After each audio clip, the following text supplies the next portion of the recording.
उलमाए हिंद के प्रमुख मौलाना महमूद मदनी जी, जिन्होंने आज भोपाल में एक बहुत बड़े बैठक में जिस प्रकार से भाषण दिया है, वह न केवल भड़काऊ है अपितु देश को विभाजन की ओर लेने की उनकी कुचेष्टा है।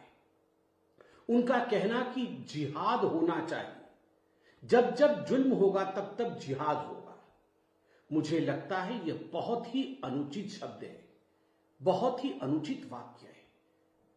और जिहाद के नाम पर जिस प्रकार से लोगों ने भारतवर्ष में ही नहीं, भारतवर्ष के बाहर भी आतंक फैलाया जिहाद के नाम पे, वह हमने देखा है। तो स्वाभाविक रूप से यह कहना कि भारत में जिहाद होगा एक बहुत ही इर्रेस्पॉन्सिबल, गैर जिम्मेदारी से भरा हुआ एक वचन है। दूसरा जो मौलाना महमूद मदनी ने कहा वह था कि सरकार के दबाव में, भारत सरकार की दबाव में भारत की अदालतें काम करती है और सुप्रीम कोर्ट को भी सुप्रीम कहलाने का कोई अधिकार नहीं है। सुप्रीम कोर्ट हमारे केसेस को एडमिट कैसे करती है?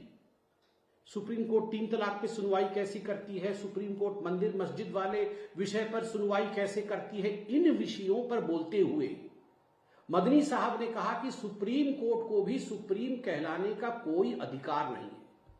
मैं तो सुप्रीम कोर्ट से गुजारिश करूंगा, मैं भी एक साधारण नागरिक हूं, आप भी नागरिक हैं, कि यदि सुप्रीम कोर्ट के ऊपर कोई साधारण नागरिक भी इस प्रकार की टिप्पणी करता है तो supreme court suo motu cognizance ले सकता है।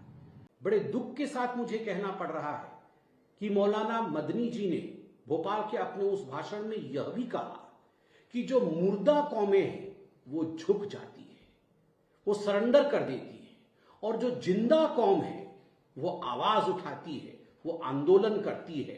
और उदाहरण दिया वंदे मातरम का, कि लोग वंदे मातरम बुलवाना चाहते हैं और मुर्दा कौमें झुक जाती है और जिंदा कौमें झुकती नहीं है।